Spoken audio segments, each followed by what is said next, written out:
খালি পকেটে, খালি মানিব্যাগে ঘর থেকে বের হবেন, ভরা পকেটে আপনি ঘরে ফিরবেন ইনশাআল্লাহ।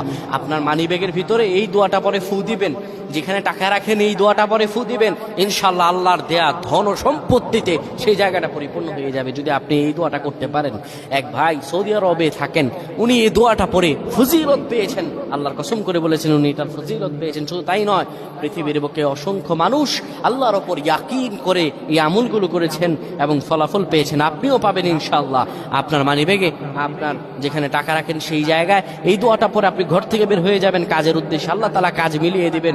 ব্যবসার উদ্দেশ্যে বের হয়ে যাবেন, আল্লাহ ব্যবসাতে সফলতা দান করবেন।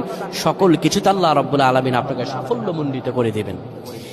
এই দোয়াটা আপনারা পড়বেন, মানিব্যাগটা হাতে নিবেন, কিংবা যেই জায়গায় টাকা রাখেন ওই জায়গাটার মধ্যে আপনি এই দোয়াটা পরে ফু দিবেন। এই দোয়াটা হলো ওয়াকাফা বিল্লাহি ওয়াকিলা। এই দোয়াটা পড়বেন, ওয়াকাফা বিল্লাহি ওয়াকিলা, আমার আল্লাহ আমার জন্য যথেষ্ট। এই দোয়াটা পড়তে দেরি হবে, আপনার ভাগ্য খুলতে দেরি হবে না। আল্লাহ আমাদের বুঝদান করুন, পড়েন আমিন।